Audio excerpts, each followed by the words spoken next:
The air in the luxury store was thick with the sharp scent of high-end perfumes, fresh leather, and polished marble floors. Bright lights gleamed off polished glass, casting sharp shadows along the aisles of designer clothes, shoes, and bags. It was the kind of place where only the elite roamed, and every inch of space was carefully curated to remind customers of their status. And for most, the price tags were just as carefully hidden in the background of the store's luxurious atmosphere. But not for Maya. She moved through the aisles like she owned every thread, every piece of silk, like it was all part of her domain. She'd been in and out of places like this her whole life, no stranger to the glare of envy, no stranger to the judgments that came from the way she looked. Black, beautiful, independent. Her fingers grazed the leather of an expensive handbag, contemplating whether it was worth the splurge. She had the money. She didn't need the bag. But the moment felt right. This was her world. No one could stop her, or so she thought. The clerk, a young woman in a pristine uniform, watched her. Her gaze narrowed, just slightly, but it didn't go unnoticed. The tension in the air began to shift. Behind the counter, the store manager exchanged an uncomfortable glance with the security guard. Mark, a tall, bulky man who had already begun to move toward Maya with a purposeful stride. His eyes followed her every move. It wasn't the bag that caught his attention, though. It was her. "Excuse me, miss," Mark said, his voice too loud for the quiet elegance of the store. Maya turned to face him, her eyebrow arched in an almost amused way. His gaze never met hers. His eyes scanned her body, looking at her clothes, the subtle designer brands she wore, her posture, the confident way she carried herself. All of it didn't add up. To him, she didn't belong here. "Is there a problem?" Maya asked, her voice cool and collected. The manager cleared his throat, stepping forward, but not quite meeting her eyes. "I'm afraid we'll have to ask you to leave. There's been a misunderstanding and, well, we can't have you shopping here under these circumstances." Maya felt a surge of heat rising in her chest. She had been in this position before, too many times to count, but it was always a little different when it happened in a place like this, when it happened in the heart of what was supposed to be exclusive luxury. Her lips tightened. "What exactly do you mean by under these circumstances?" the manager stammered, caught off guard. "There's been a report from one of the other customers. They were concerned you might be attempting to, steal something." Maya's eyes flashed with disbelief. Her first instinct was to laugh, but she didn't. Instead, her gaze hardened. This wasn't about the handbag. This wasn't even about her being in the store. This was about something else. Mark, the security guard, took another step closer, his hand brushing against the walkie-talkie at his belt. He didn't say anything more, just watched her like a hawk. She could feel the judgment in the air, like the store's atmosphere was pressing down on her, turning her from a shopper into a suspect. And suddenly, the carefully crafted elegance of the place felt suffocating, like a cage closing in. "Do you have any idea who I am?" Maya's voice was steady, but beneath the calm was a storm ready to break free. The manager faltered. He opened his mouth to respond, but before he could say another word, the security guard's radio crackled to life. "Mark, we've got a problem in aisle 5, the voice on the other end said. Mark glanced over at the manager, but before he could even make a move, the voice continued, now quieter, almost hesitating. "Actually, forget that. We've just received some important information. You need to stop everything, now." Both the manager and the security guard froze. The sudden change in their behavior didn't escape Maya. She watched as their faces shifted from smug confidence to something else, something more nervous, more afraid. What was going on? Had they just realized something? Maya could feel the sudden, oppressive weight of the room shift. It wasn't just her anymore. Something else was happening. Something bigger. And she wasn't going to let it slide. Not this time. The tension in the room was palpable. Maya stood in the middle of the luxury store, the gleaming lights now feeling colder than before, as if they were exposing her to a harsh spotlight. Mark, the security guard, had just received a radio message, something that instantly shifted the energy in the room. The look in his eyes was no longer one of suspicion, but of confusion and something more. Unsettled. Maya could feel their eyes on her, and she knew. She knew exactly what they were thinking. A black woman in a place like this, an elite fashion store meant for the rich and the powerful. Her very presence was a challenge to their assumptions, to the way they saw the world. They didn't expect her to be here. They didn't expect her to walk with the same confidence as the rich patrons who frequented these halls. In their minds, she didn't belong. She'd learned to live with it, though. In a world where people like her were often made to feel like outsiders, she had learned to fight for her space, to fight for her place in society. But now, here she was, caught in the crossfire of judgment, by people who had never bothered to understand who she really was, by people who didn't even care to look past the color of her skin. Mark's eyes flitted between the manager and Maya. The radio message seemed to have shaken him more than he let on. For a moment, he hesitated, unsure of what to do next. The manager, who had already displayed an air of discomfort since the confrontation began, shifted uncomfortably on his feet. Maya could feel their anxiety, their growing discomfort. They had crossed a line, but they didn't know how to backpedal without further revealing their own prejudice. But that's exactly what she wanted. She wasn't going to let them off the hook, not this time. "Are you going to apologize?" Maya's voice was a low, controlled whisper, but it carried the weight of something much deeper. She didn't raise her voice, but it was impossible to ignore the fire burning beneath her words. "For assuming that I don't belong here." The manager cleared his throat, his face flushing with embarrassment. I didn't mean... We didn't mean to cause offense. It's just that there was a misunderstanding," he muttered, the words stumbling from his mouth. Maya didn't let him finish. "A misunderstanding? You've accused me of stealing. You've treated me like I'm a criminal, simply because of the color of my skin. Don't pretend like this is just some mistake. This is who you are, who you've been taught to be." The words hung in the air, sharp and cutting. The manager shifted uncomfortably, glancing down at the polished floor as if he could find some escape there. He had no response. It was the kind of silence that spoke volumes. Mark, still standing in the background, was no longer making any effort to hide his discomfort. His hand hovered over his radio, like he wasn't sure if he should call for backup. Maya could see the flicker of doubt in his eyes. He had been trained to enforce the rules, to uphold the unwritten laws of this space. But what if the rules were wrong? The manager took a step forward, clearing his throat again. "We just thought... That is, we didn't recognize you, and we thought..." Maya cut him off, her eyes locking onto his with the intensity of a storm gathering strength. "You thought what? That because I'm black, I don't deserve to be here? That I'm not capable of affording the things on these shelves? Is that what you thought?" The manager's face reddened further. He opened his mouth to speak, but the words stuck in his throat. There was no defense for what he had done. No amount of backpedaling could erase the damage. The world they had created in this space was one of exclusion, and Maya had just become the mirror that forced them to look at their ugly reflection. Behind the scenes, other customers had begun to notice. A few had stopped in their tracks, watching the scene unfold with varying degrees of interest, some with judgment, others with curiosity. But none of them spoke up. None of them intervened. Maya knew exactly what that silence meant. It meant complicity. It meant that everyone in this store, every person who shopped here, every person who worked here, had accepted the same unspoken rule. People like her didn't belong in these spaces. They didn't belong in a world that celebrated wealth and status unless they were there to serve it. And that was the most insidious part of it all. "Do you know who I am?" Maya asked, her voice now colder than before. The words felt like a challenge, like an unspoken declaration that she wasn't just someone who could be dismissed.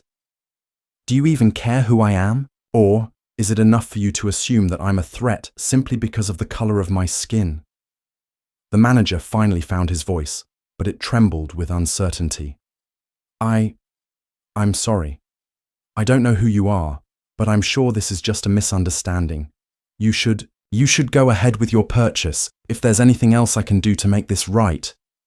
Maya shook her head. Her eyes narrowed, still burning with the fury that had been ignited in her chest. "No, you don't get to make this right. Not with an apology, not with empty words, because deep down, you know that this isn't just about one mistake. It's about every person who's ever been treated like this, every person who's been made to feel like they're less than. I'm not the only one you've done this to. I'm not the first, and I won't be the last." The room was silent now, save for the distant murmurs of the other customers who had quietly begun to edge away. Maya could feel the weight of their gaze, and she didn't care. She wasn't afraid of their judgment. She wasn't afraid of their silence.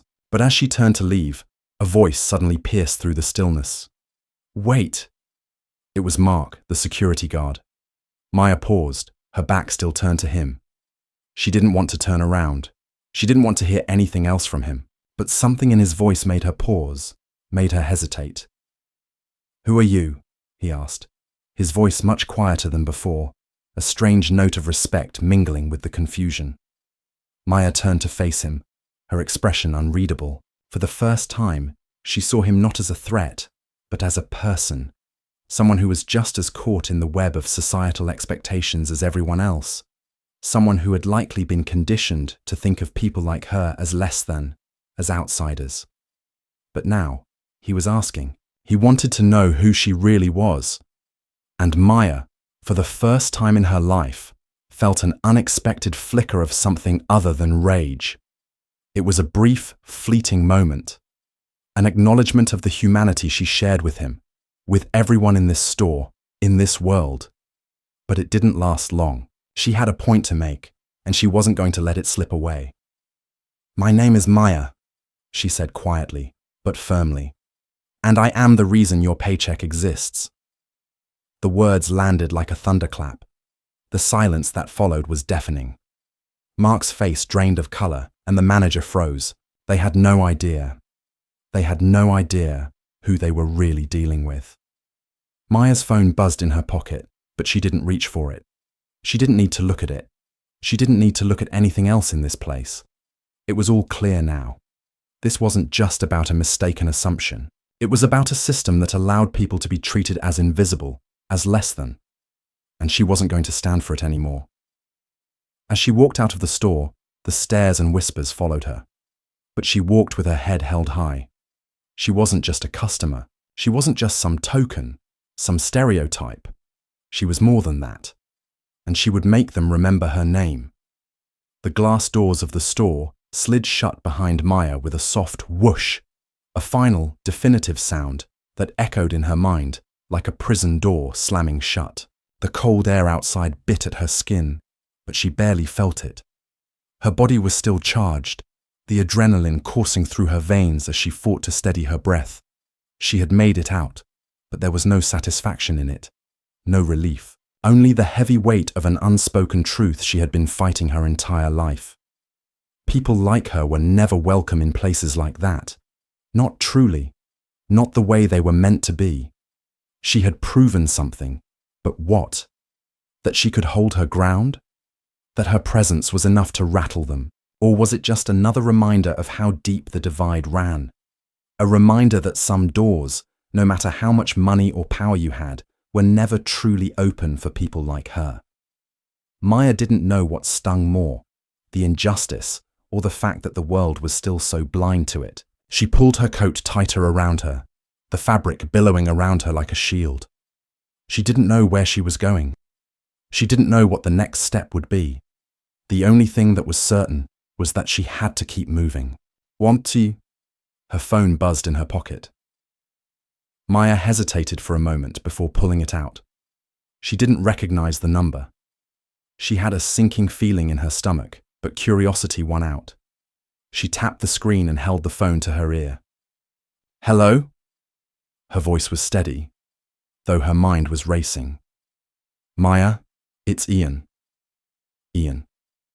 The name was familiar, a name tied to old business dealings, to a time before the whirlwind of this chaotic day had even begun. He had been one of the key investors in some of the projects she worked on, someone she had crossed paths with occasionally. Their interactions had always been professional, but there had been something more beneath the surface, something unspoken. "What is it, Ian?" Maya's voice was colder now. She had no patience for pleasantries. "I know what happened today," Ian continued, his voice quiet but tinged with an underlying urgency. "I heard about what went down at the store." Maya's grip on the phone tightened. "And what of it?" "I want to help," he said, as if that was supposed to make everything better. "I know people, important people. I can make sure this gets resolved, that you get the apology you deserve." Maya let out a bitter laugh, her anger simmering just below the surface. "Apology? You think an apology will fix anything?" Ian hesitated, sensing the shift in her tone. "Maya, I'm just saying I can help you make sure this doesn't blow up in your face. It's a small thing, really. Just some leverage, a few well-placed calls. You'll be fine." Maya could feel the irony of it all weighing heavily on her chest. This wasn't about leverage. It wasn't about making sure this didn't blow up or keeping up appearances. It wasn't about getting an apology, though that was all Ian seemed to understand. This was bigger than that. "No, Ian," she said, her voice clipped. "I don't need your help, and I don't need anyone to fight my battles for me. But Maya, I don't need anyone to tell me how to fix my life or how to handle this. Not anymore." She ended the call abruptly, cutting him off mid-sentence. Her fingers trembled for a moment as she stood there, staring at the screen in her hand.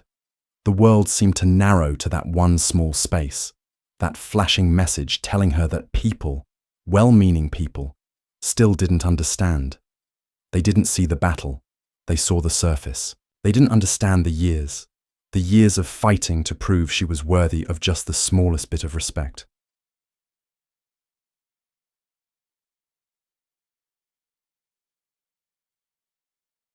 It was then that Maya noticed the figure approaching her from across the street. At first, she thought it was a trick of the light, or perhaps just the random faces of pedestrians moving through their busy lives. But there was something about this one, something familiar. The figure came closer and it became clear. It was Mark, the security guard from the store. He was walking toward her, his large frame cutting through the crowd, his gait purposeful. Maya's first instinct was to turn and walk away. She wasn't in the mood to deal with anyone, especially not him. But something stopped her, something about the look on his face, his brow furrowed, his eyes distant, told her this wasn't just a simple encounter. He finally reached her, stopping just a few feet away. "Maya," he said her name, hesitant, as if he wasn't entirely sure why he had come. She raised an eyebrow, her voice sharp. "What do you want?" Mark hesitated, looking around before continuing in a lower voice. "I wanted to apologize." Maya's expression hardened and her pulse quickened. "Apologize," she repeated. "For what?" "For what happened at the store," he muttered, rubbing the back of his neck nervously. "For the way we treated you. I wasn't part of the decision to call security. I didn't want it to go down like that. I know I didn't have the right to treat you like that, and I'm sorry." She stared at him for a long moment, her thoughts racing. This wasn't just an apology. This wasn't just about the store. She knew that. Mark was here because something had shifted inside him. Maybe he had felt the same sting that she had. Maybe his own guilt had finally broken through the walls of self-preservation he had built. But she wasn't ready to accept his apology. Not yet. "You think an apology changes anything?" Maya asked, her voice low and cold. "Do you think saying sorry erases the years of this kind of treatment? Do you think it erases the years of people like me being treated as less than?" Mark looked down, his face flushed with shame. He opened his mouth to speak, but no words came out. Maya could see the inner turmoil in him. He was struggling with the weight of his own complicity. He wanted to fix it, but he didn't know how. He wanted to make amends, but the damage had already been done. She shook her head. "Apologies don't fix systems, Mark. They don't fix the structures that allow people like me to be treated like criminals the moment we walk into a store. They don't change the fact that I've had to fight my entire life to be treated like I belong anywhere." His eyes met hers, and for the first time, she saw something other than judgment or doubt. She saw a flicker of understanding. "I know," he said quietly. "I get it. I've seen it. I've seen people like you get treated like they don't matter. And I'm sorry for being a part of that." Maya took a step back, crossing her arms over her chest. She didn't know what to do with his apology. She didn't know if it was enough. Could it ever be enough? "You have no idea what it's like," she said softly. "You have no idea what it's like to walk through life with people like you, treating you like you're invisible, like you don't belong. But one day, maybe you'll understand. Maybe you'll see things differently.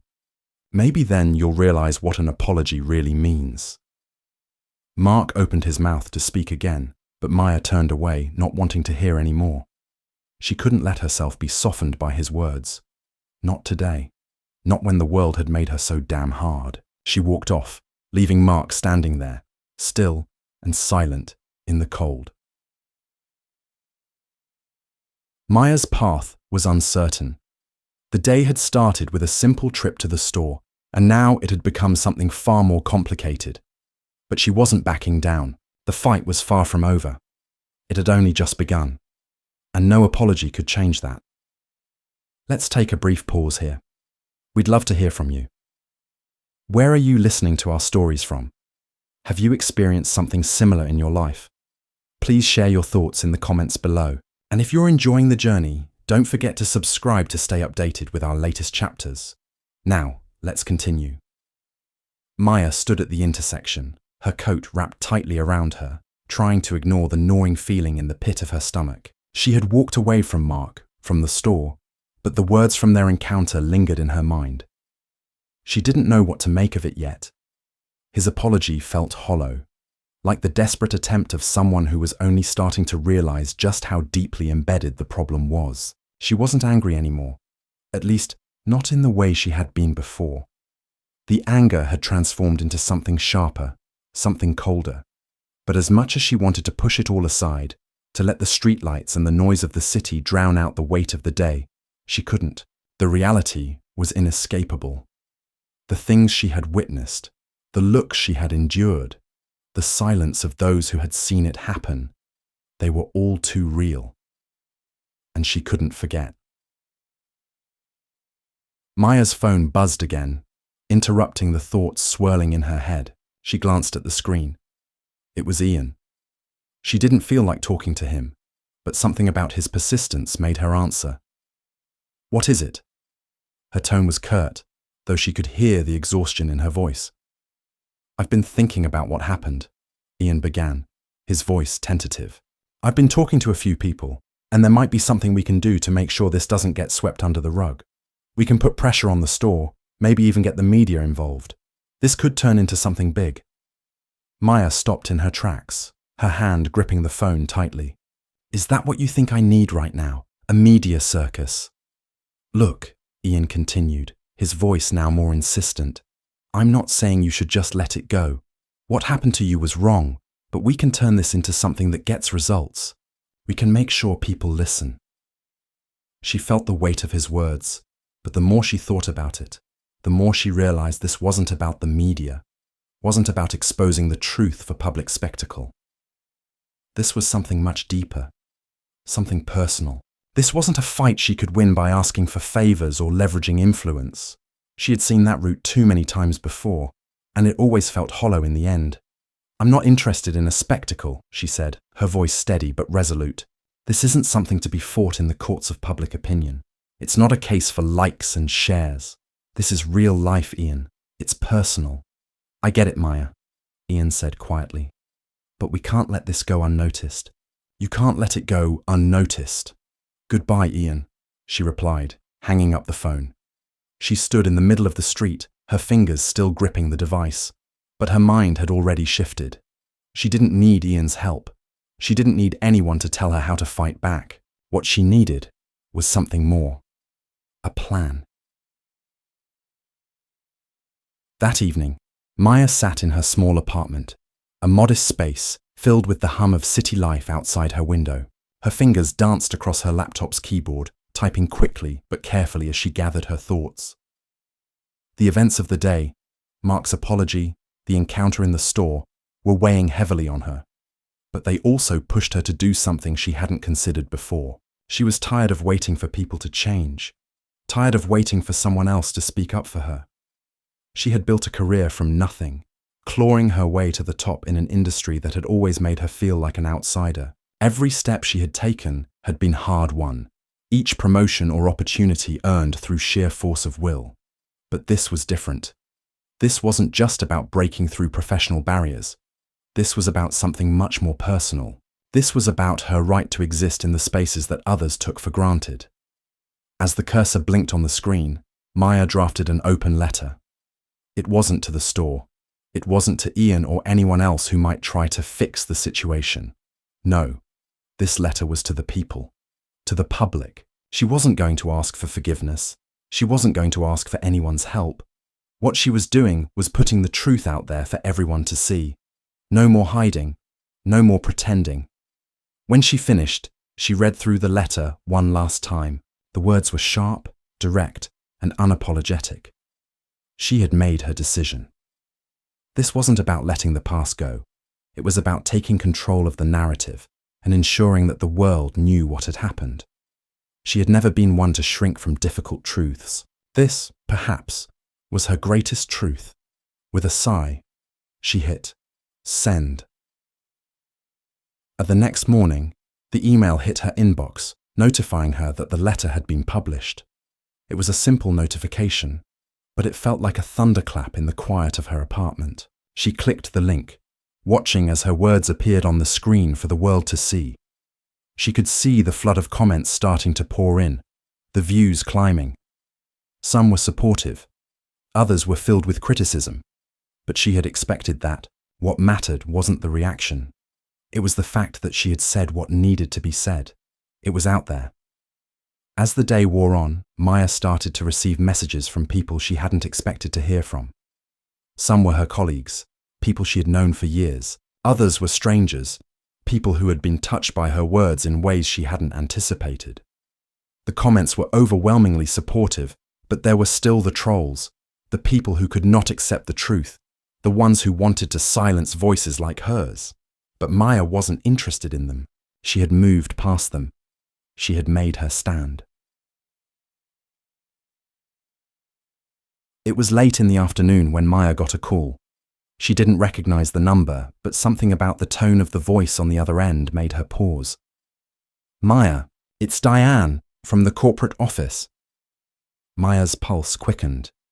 Diane was high up in the company, a figurehead of sorts, someone who wielded real influence. Maya had worked with her before on several projects, and she knew that Diane wasn't someone who called for trivial matters. "Diane!" Maya's voice was steady, though her mind was racing. "What's going on? I need to talk to you. It's about your letter. You've stirred up quite a bit of attention, and some of it is not the kind of attention we want." Maya's stomach tightened, but she stayed silent, waiting for Diane to continue. "I don't want to mince words, Maya. You've made things difficult for all of us. The company's reputation is on the line. The store is getting bombarded, and some of the higher-ups aren't happy. I need you to retract your statement to make this right. We can fix this, but we need you to fall in line." Maya felt her jaw clench. This wasn't unexpected, but hearing it from Diane, of all people, stung. It was always the same.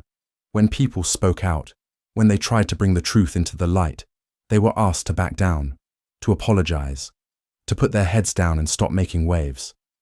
But Maya wasn't about to do that. Not now. "No," she said firmly. "I won't retract it. This isn't just about the company's reputation. This is about something bigger than that." Diane was silent for a moment, the tension palpable. Then, in a voice that was colder, more businesslike, she replied, "If you don't retract it, there will be consequences. You know that, right?" Maya's heart raced, but her resolve didn't waver.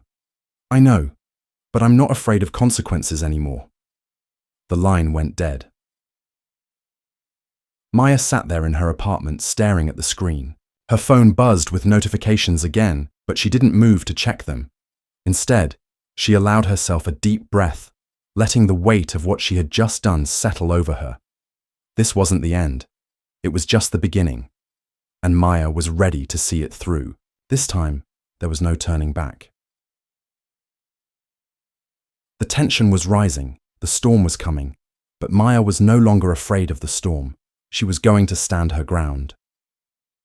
The days following Maya's open letter had been a whirlwind. The reaction was both overwhelming and exhausting. Her inbox was flooded with messages, some filled with praise and solidarity, while others were laced with venom. She had expected both, but the sheer volume of people, some supportive, some angry, was far more than she had anticipated. The comment sections on her post were filled with debates, arguments, and most of all, anger. It wasn't just about her letter anymore. It had become a larger conversation about the systemic issues at play, a conversation that had been long overdue. But Maya's victory, her stand against the store, and the people who thought they could push her down, was not without consequences. Maya woke up to a barrage of notifications. Her phone buzzed incessantly as she turned off the alarm, but it wasn't until she saw the message from her lawyer that her heart skipped a beat. "Maya, we need to talk." The words were simple, but they carried weight. Maya sat up in bed, rubbing her face and trying to shake the sleep from her body. She had expected some kind of fallout, but she hadn't anticipated that it would escalate this quickly. Her mind raced, playing through the possibilities of what had happened. She scrolled through her phone, quickly skimming the dozens of new messages. One from her colleague Ian caught her attention. "I heard the company's planning to terminate you if you don't retract your statement. Please call me." Maya felt the cold rush of panic for a moment, but she pushed it aside. She had known this was coming. This was always the price of speaking out, of telling the truth. She had expected it, but still, the reality of it stung. The day before, Diane's call had been clear.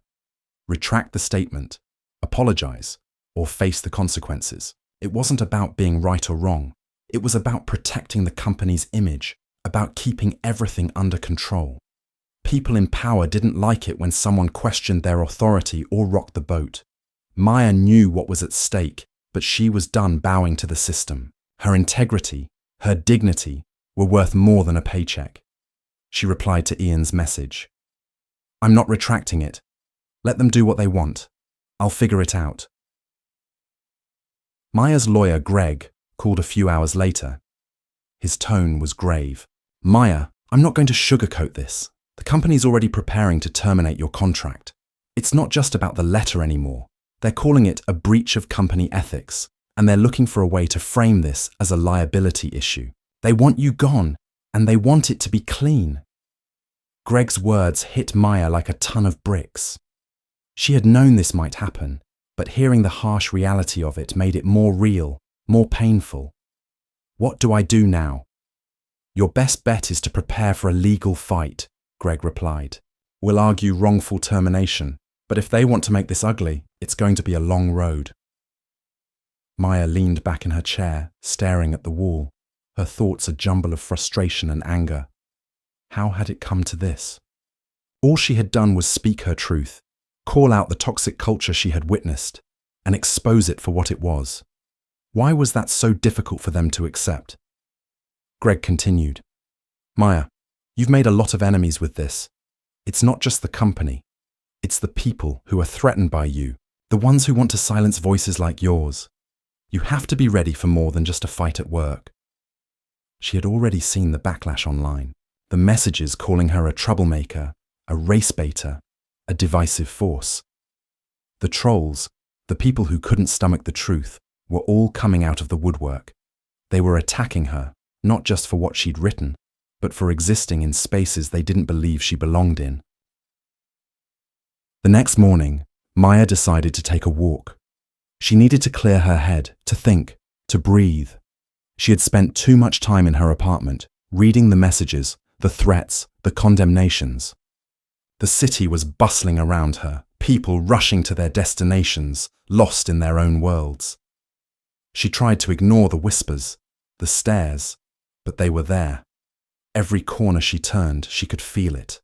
The weight of the judgment. She walked past a cafe where a group of people were sitting at a window, talking in hushed voices. As she passed, one of them, a woman sitting with her coffee, gave Maya a pointed look, a sneer barely hidden beneath the surface. Maya's stomach churned, but she refused to look back. She didn't have time for that kind of toxicity. She was already dealing with enough. Her phone buzzed again, pulling her out of her thoughts. It was a text from her best friend, Tasha. I saw what happened with the store. I'm so proud of you. I know it's hard, but don't back down. You're stronger than this. Maya smiled for the first time that day. Tasha had always been her rock, always reminding her of her worth, even when the world seemed intent on telling her otherwise.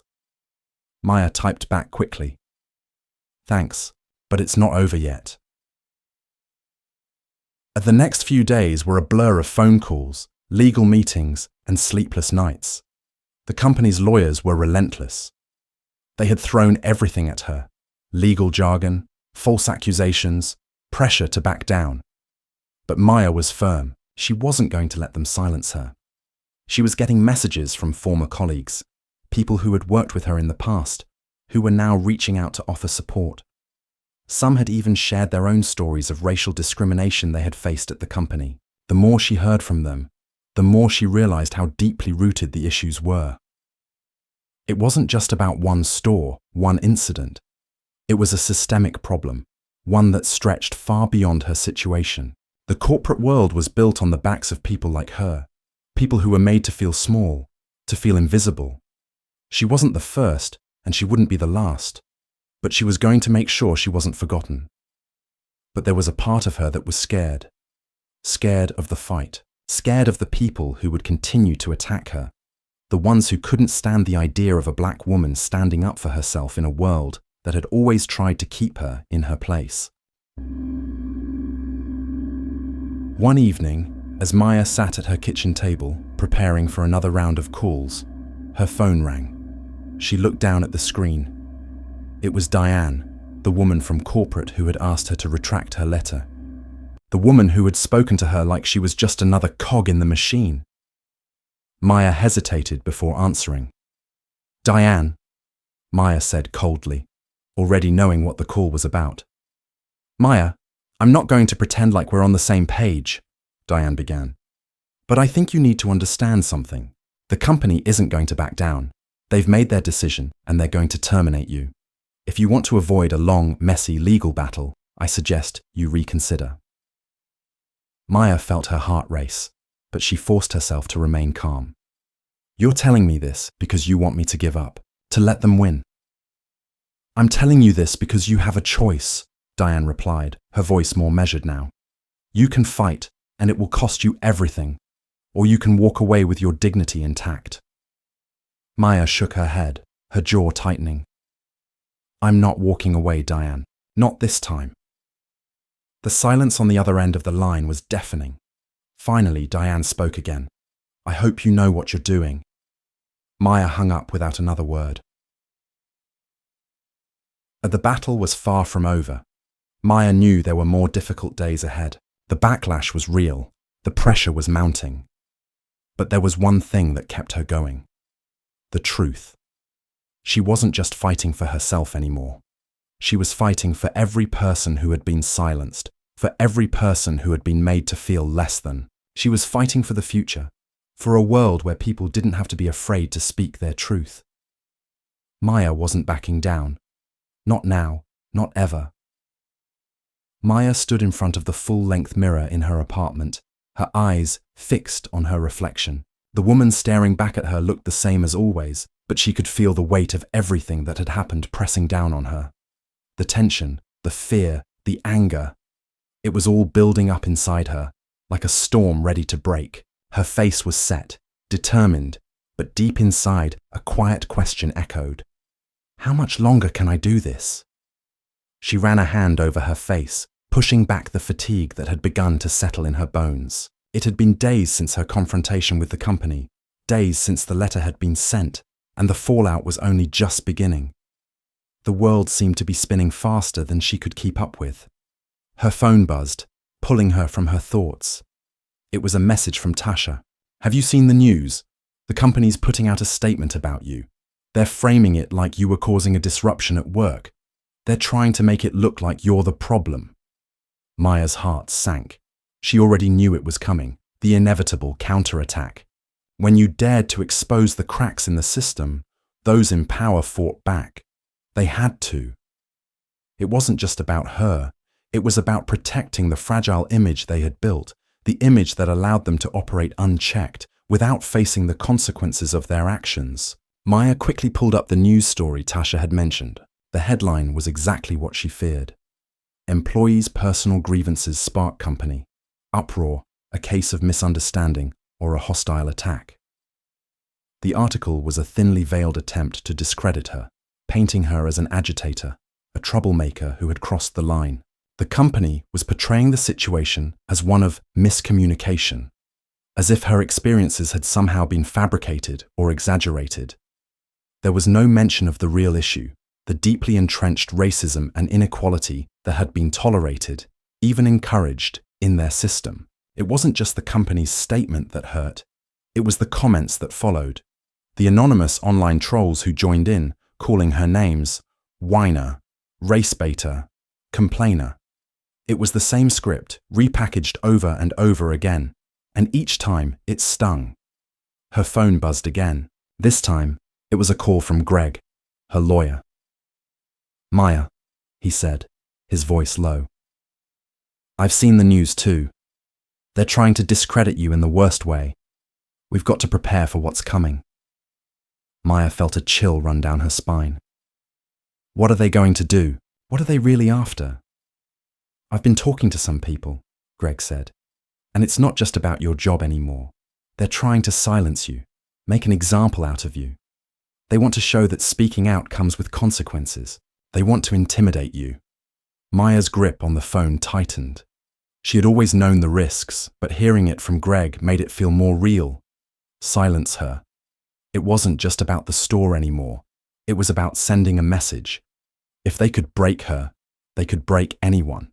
She didn't speak for a moment, taking a slow, steadying breath. "I'm not backing down," she said, her voice firm. "I know you're not," Greg replied, though his tone sounded more worried than ever. "But you need to be prepared for the long haul. This won't be over quickly. You'll need all the support you can get." "I've got this," Maya said, though even to her own ears, the words sounded less certain than they had moments before. "I've got this." She repeated it again in her mind, trying to make herself believe it. The following days felt like a blur. Maya spent her time preparing for the inevitable fight, but each passing hour added another layer of doubt to her resolve. The media was relentless. Every time she opened her laptop, there were new articles, new posts, new opinions on what had happened. The company's PR machine was in overdrive, painting her as the villain in a story she had never wanted to be a part of. The hate-filled comments, the threats, they never stopped. They only grew louder. Every day, Maya found herself losing a little more of the person she had been before all of this. The strong, confident woman who had walked into the store that day with the intention of simply buying a purse was becoming someone else, someone who carried a heavier weight, someone who had to constantly defend herself, constantly explain why her truth mattered. It was during one of these days, as she sat in a coffee shop, trying to get some work done, that she felt the full weight of what she was up against. A man at a table nearby was whispering to his companion, glancing over at her now and then. Maya pretended not to notice, but when the man finally stood up and walked past her, he dropped a note onto her table. Her heart raced as she opened it, reading the scrawled words, "You're nothing but trouble. You'll regret this." She stared at the note for a moment, trying to make sense of it. The venom in those words was chilling, but it was also familiar. It wasn't just an attack on her character. It was a threat against anyone who dared to challenge the status quo, anyone who dared to fight back against a system built on inequality and silence. The man had already walked out of the coffee shop by the time she looked up. Maya's hands shook as she crumpled the note and tossed it into the trash. Her heart was pounding in her chest, and a cold shiver ran down her spine. It was one thing to be challenged by faceless strangers online, but to feel that kind of hatred in the real world, It was another thing entirely. That evening, as she sat at her desk in the dimly lit apartment, Maya thought about everything that had happened. She thought about the countless hours she had spent working, trying to prove herself in a world that didn't always seem to want her to succeed. She thought about the people who had crossed her path, who had tried to undermine her, and those who had supported her despite everything. But it wasn't enough. Nothing she had done had been enough to stop the system from pushing her back down.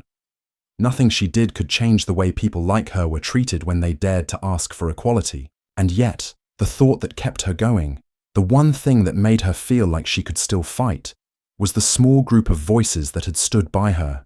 They weren't the loudest voices. They weren't the ones with the power or the influence, but they were the ones who had seen her, who had listened, who understood. In that moment, Maya knew she couldn't stop. She couldn't let herself be crushed by the weight of the world. No matter what they did to her, no matter how much they tried to silence her, she wasn't going to back down. But the next morning, Maya sat down at her computer and wrote a post. It wasn't a letter. It wasn't a statement to the company. It wasn't for the media or for anyone else but herself. It was a declaration that no matter how much they tried to break her, she would stand tall. She would fight. She would keep speaking the truth, even if it was uncomfortable, even if it made people hate her, because it was her truth. And she wasn't going to let anyone take that away. This chapter delves deeper into Maya's emotional and psychological battle as she faces mounting pressure. She's confronted with threats, isolation, and the consequences of standing up for what's right, but her determination remains unbroken. The story continues to explore themes of resilience, courage, and the fight for justice. Let me know if you'd like to explore any further elements of the narrative. The days had blurred into each other. Maya's life had become a whirlwind of court hearings, legal documents, and the constant battle to keep her head above water. The company had pushed back hard, filing motions for dismissal, using every tactic they could to wear her down, hoping that the pressure would force her to walk away from the fight. And yet, with every attempt to silence her, she only grew stronger. It wasn't just the legal battle. It was the emotional and psychological toll of everything that had happened. The threats, the hate, the endless media coverage.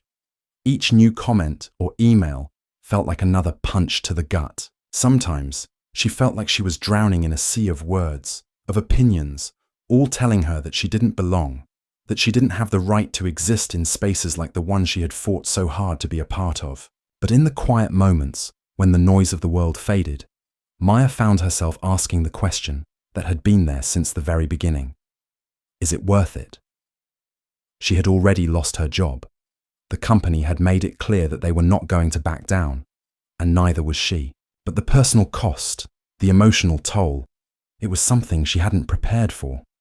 She had always prided herself on her strength, on her ability to push through adversity. But this fight was different. It was more than just a job. It was her identity. It was her belief in herself, in her place in the world, being challenged at every turn. It was a late evening when Maya sat in her apartment, surrounded by the scattered papers of her legal case, her phone buzzing incessantly with notifications. She had spent the entire day going over evidence, preparing for her next hearing. Her mind was fried, her energy drained, but the phone call she received would change everything. The number was unfamiliar, but something about it made her answer. "Maya, it's Ian." Her heart skipped a beat. She hadn't heard from Ian in weeks, not since their last conversation.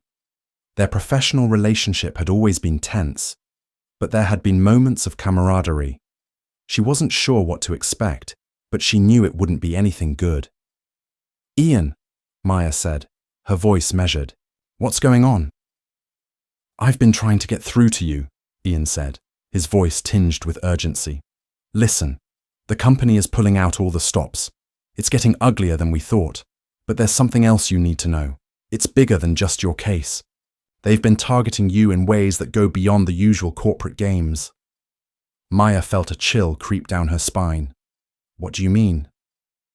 They've been digging into your past, your personal life, the things they can use against you. They've been calling in favors, looking for anything they can twist. They're trying to find something, anything, to ruin your credibility. They've even gone so far as to try to plant misinformation about you.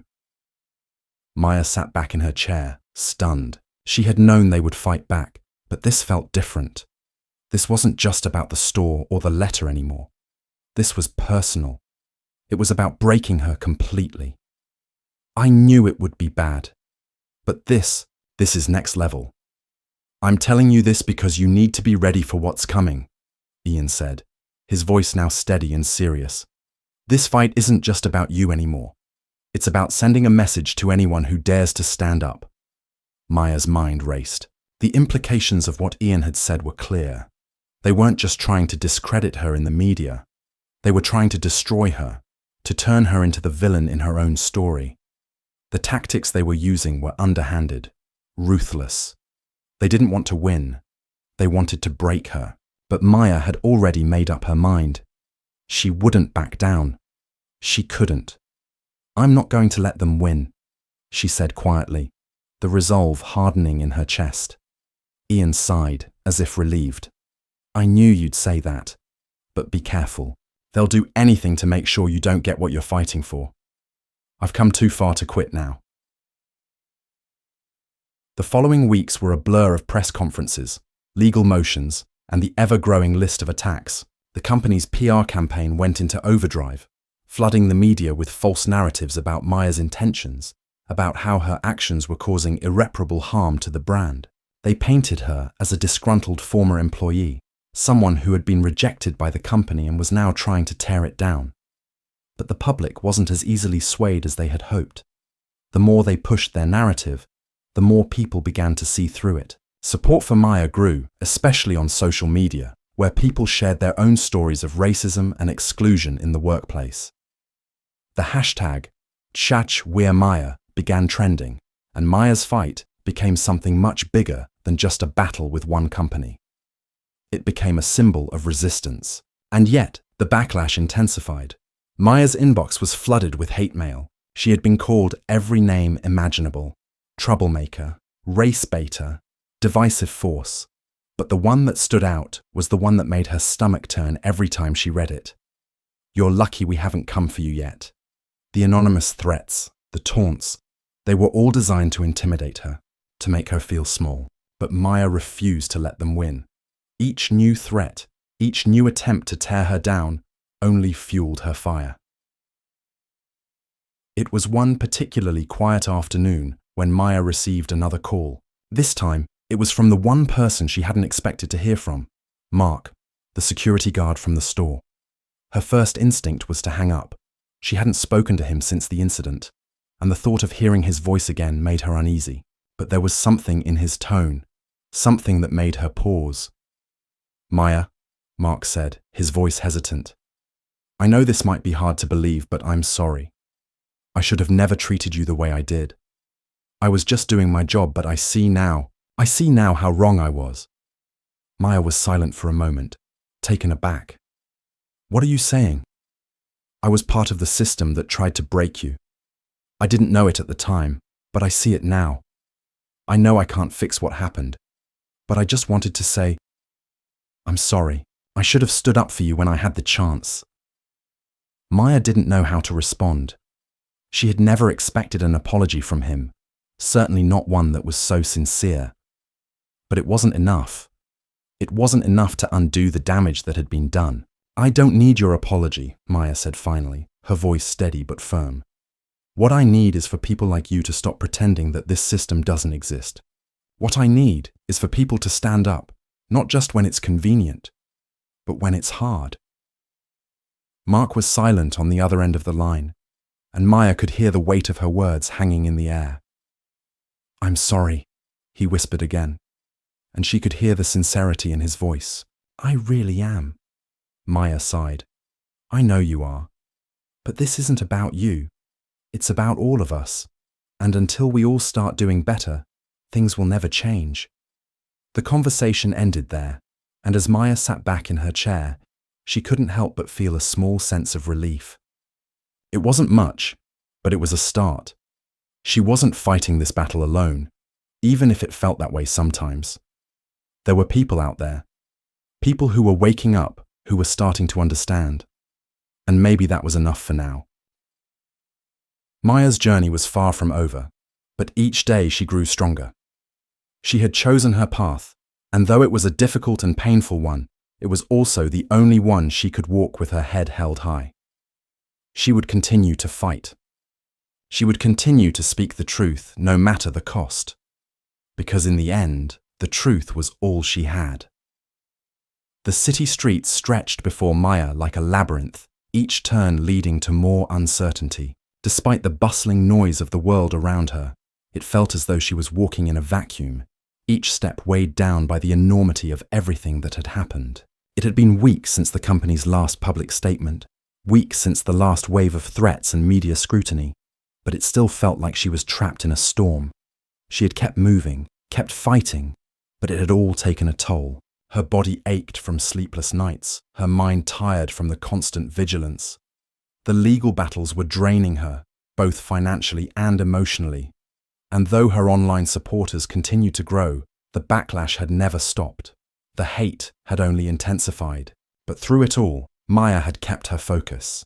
She had spoken out because she had no choice. She had shed light on the dark underbelly of the corporate world, on the systemic racism that had long been ignored.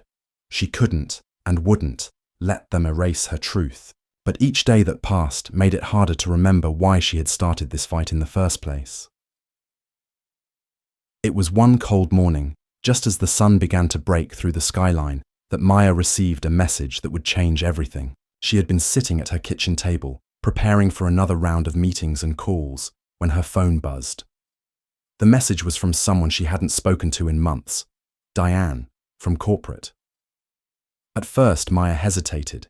She had not wanted to hear from anyone at the company. After everything they had done to her, after the relentless attempts to discredit and destroy her, why would she even entertain the idea of speaking to someone from that world again?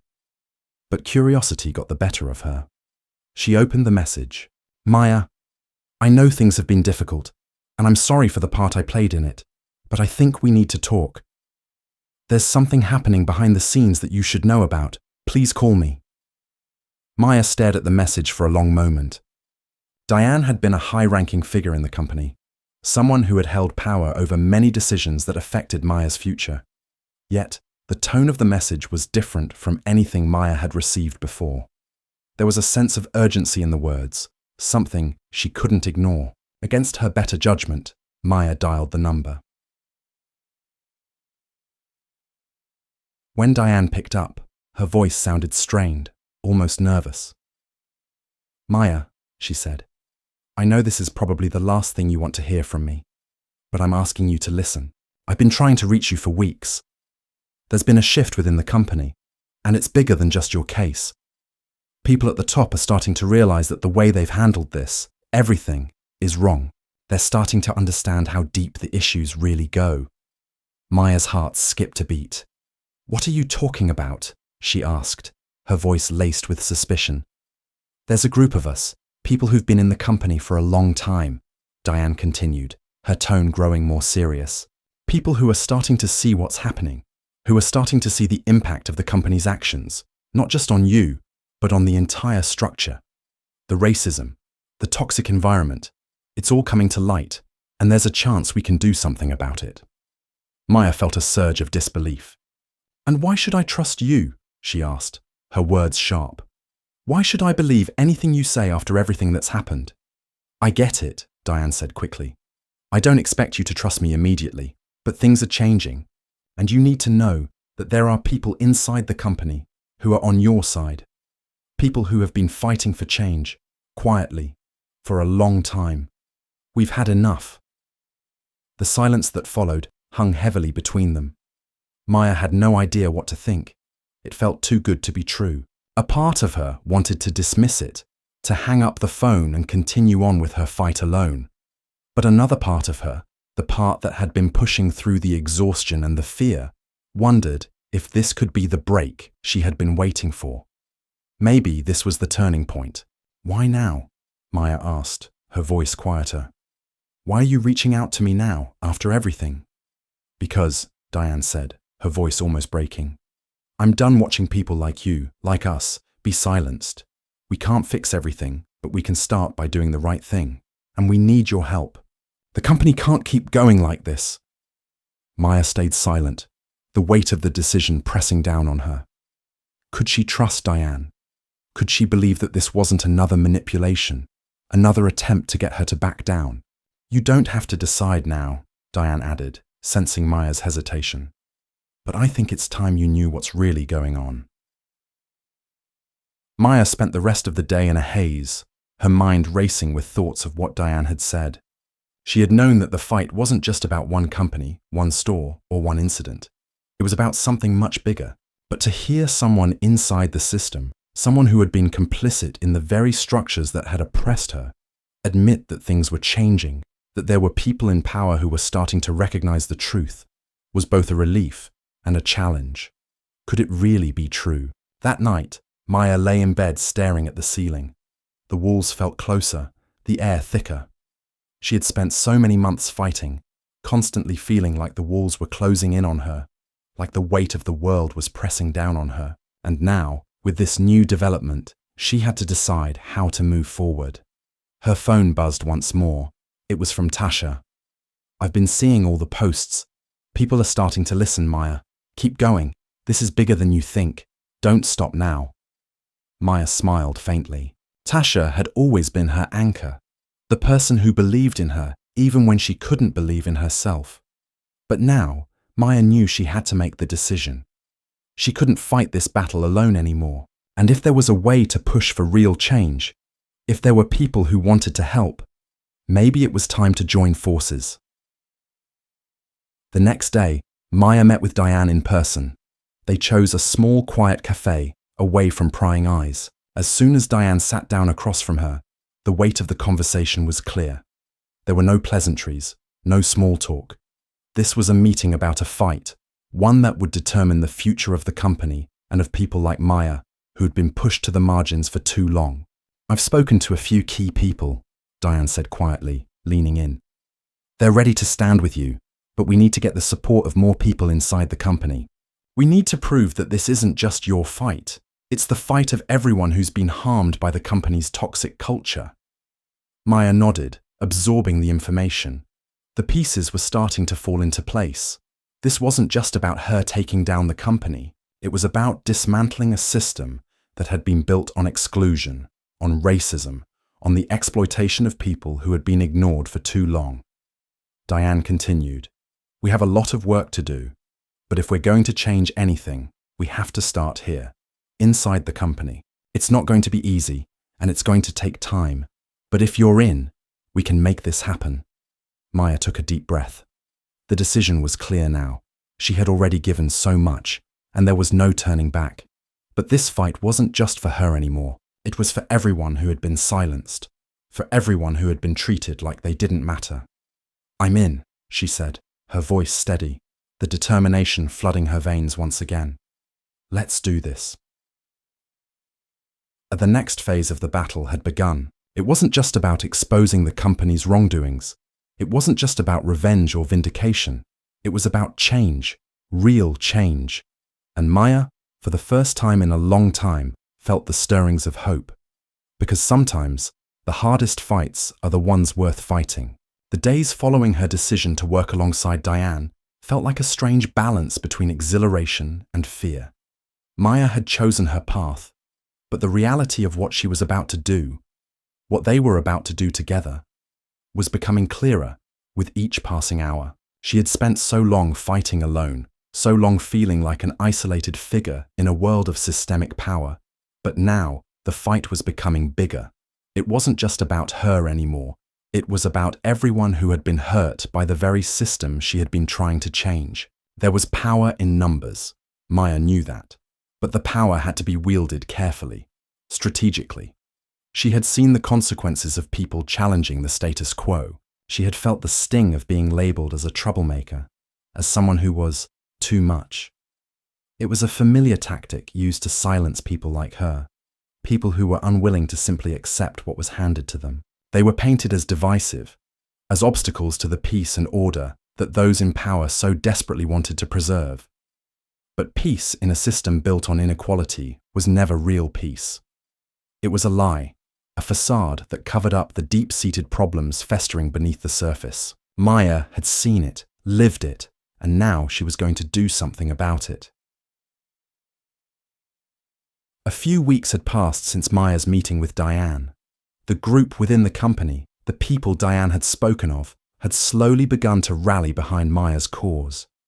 It wasn't easy. For every person who stepped forward, there were others who shrank back, afraid of the consequences, afraid of being swept up in the turbulence. Fear was a powerful tool, and the company had used it well. But the cracks were starting to show. The more they fought back, the more they realized that their voices were beginning to matter. The company's upper echelon, the ones who had long operated in the shadows of wealth and privilege, were beginning to take notice. They couldn't ignore it any longer. The stories were too loud, too pervasive. People were speaking out, and the whispers about what was really happening inside their pristine walls were growing too loud to silence. Maya sat in a small conference room, surrounded by the faces of the people who had joined her fight. Some were familiar, people she had worked with in the past, colleagues who had seen her struggle and understood her pain. Others were strangers, employees who had quietly suffered for years, but who now felt emboldened by the momentum of the movement they were creating. Diane was there too, though her presence still felt like a risk. Maya couldn't completely let go of the hesitation she had about trusting her, but she was in it now. Diane had done her part, had put herself on the line to help expose the system's failings. Maya had to believe that change was possible. She had to. "We've been talking about the logistics of this," Diane began, her voice steady but carrying a weight of its own. "It's time we take the next step. The company knows we're pushing for change. They know the pressure is building, but we need to make a statement. A real one. Something that can't be ignored." Maya felt the heat of anticipation in the room, the charge of something tangible starting to form. This was it. This was the moment they had been working toward. "How do we do that?" Maya asked, her voice steady, though her heart was racing. "What's the plan?" "We need to go public," Diane said simply. "We need to make it clear that the status quo isn't enough. We need to show the world that this company's culture is broken, that they can't just hide behind their glossy marketing and pretend like everything is fine. We've got enough internal support now. We need to take the fight to the public, to the media, to the consumers. We need them to know what's really going on." Maya nodded. It was bold, it was risky, but it was necessary. She had known from the beginning that her fight wasn't just with the company. It was with the system that had allowed companies like this to thrive on inequality. But taking the fight to the public was something entirely different. It would expose everything. The scrutiny, the hate, the backlash. It would all intensify. But Maya wasn't afraid anymore. She had been through the worst. She had endured the silence, the isolation, the threats. What more could they do to her now? The announcement was set. The press conference was scheduled for the following week, and the days leading up to it were filled with preparation. Maya spent her time in meetings, speaking to lawyers, strategizing with Diane and the others. Every moment was filled with a sense of urgency, as though this was the final battle in a war that had been brewing for decades. But as the day of the press conference approached, Maya began to feel the familiar weight of fear settle in her chest. She wasn't afraid of what they would say about her. She wasn't afraid of the public's opinion. She was afraid of what the fight would cost. It wasn't just her job on the line anymore, it was her entire future.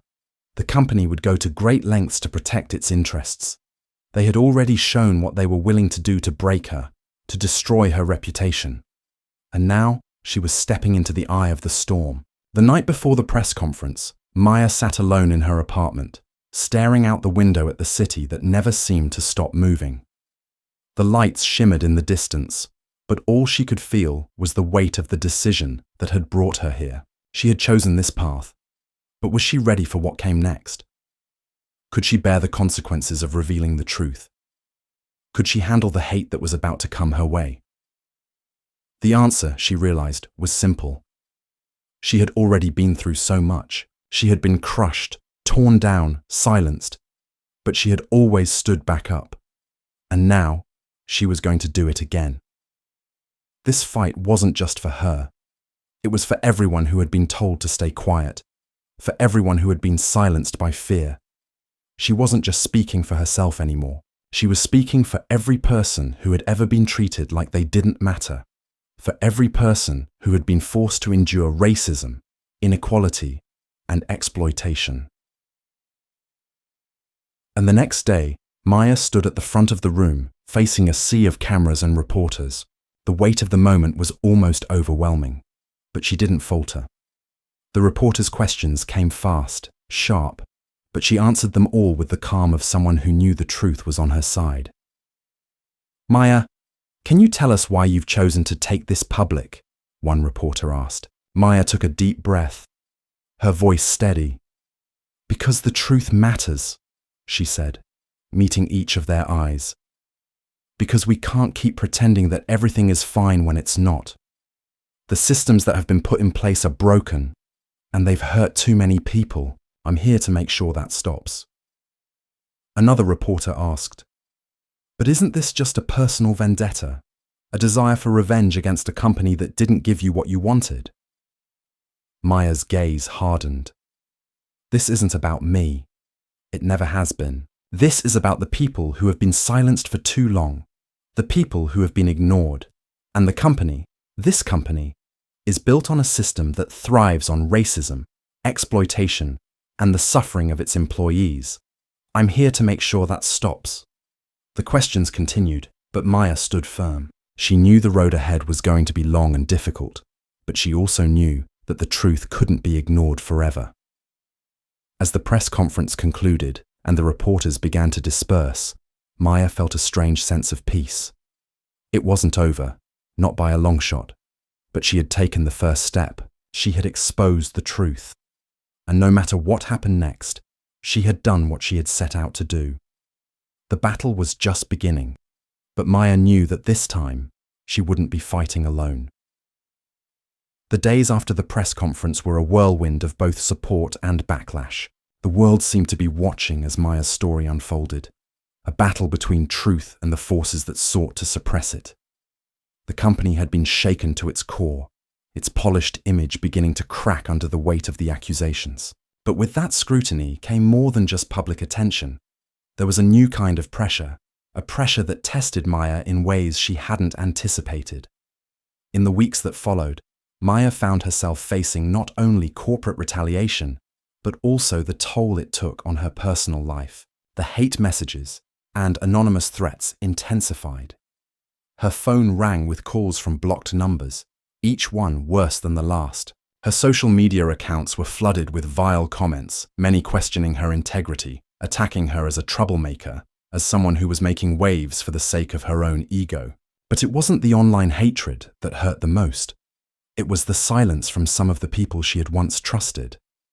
Some former colleagues, people she had spent years working with, distanced themselves from her. The phone calls stopped coming. The texts became less frequent. It was as if her fight had made her a pariah in the very industry she had worked so hard to be a part of. There were nights when she lay awake, staring at the ceiling, overwhelmed by the weight of it all. She had given everything to this fight, her career, her peace of mind, her sense of security. And now, as the stakes grew higher, she couldn't help but wonder if it had all been worth it. One night, Maya sat at her kitchen table, her laptop open in front of her. The screen was filled with news stories, some praising her courage, others vilifying her. But there was one particular article that caught her attention. It was an opinion piece, published in one of the leading industry magazines, and it was titled, "The Price of Speaking Out Is the Cost Too High?" She clicked on the link, her heart heavy as she read through it. The article was balanced in its tone but clear in its stance. It acknowledged the systemic issues that Maya had pointed out, but also questioned whether the personal toll she was paying, her job, her reputation, her emotional well-being, was too great a cost. The words stung, but they also reminded her of something she had almost forgotten in the heat of the battle.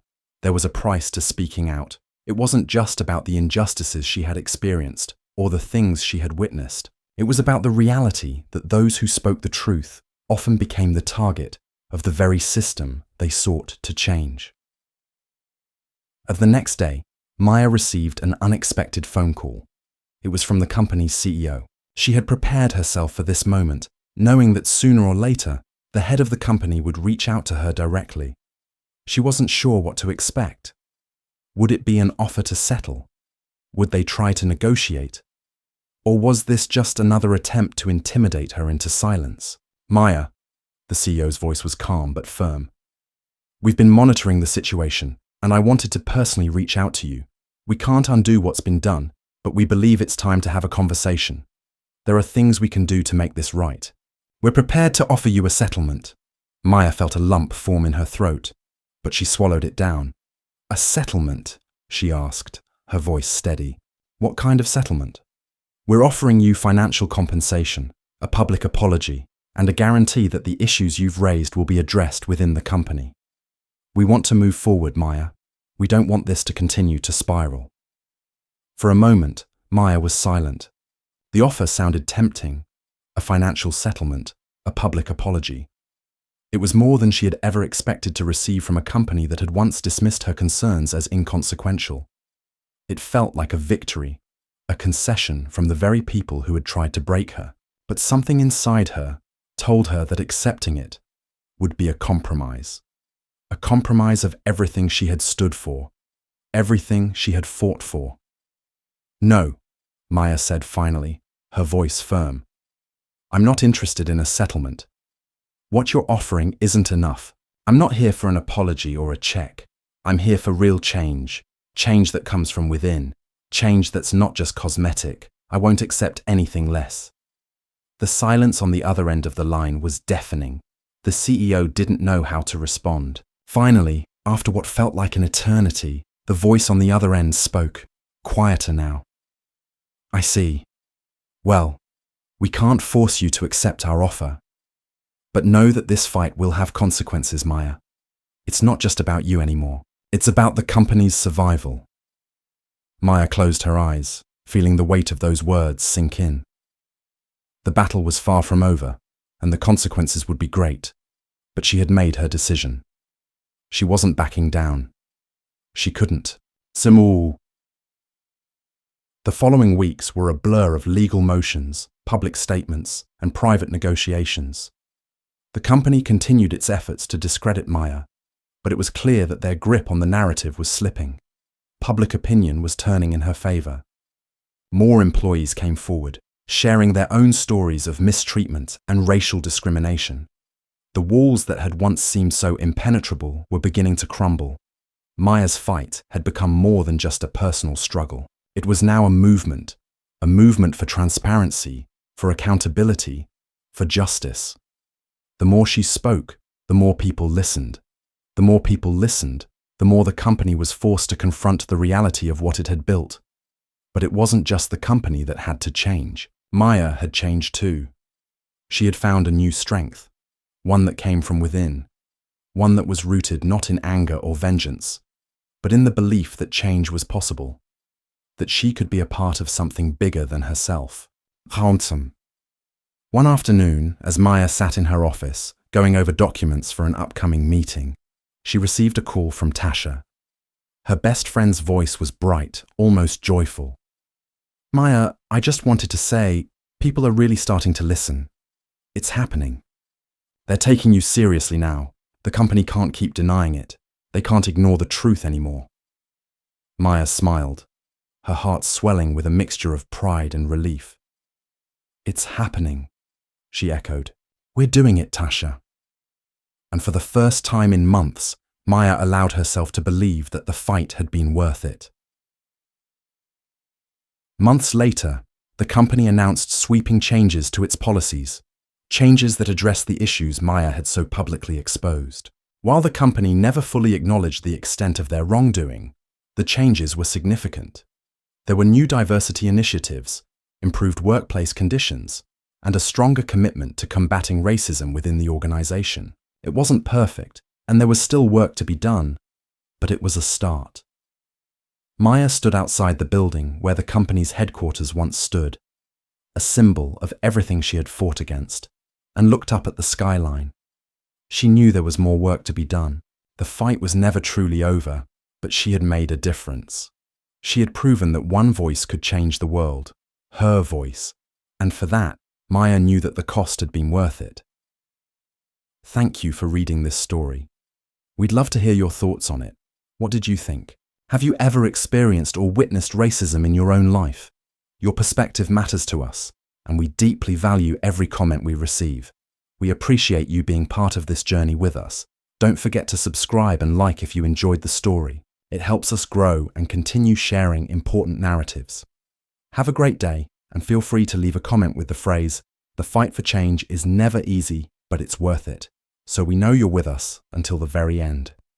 Your voice matters. Thank you again.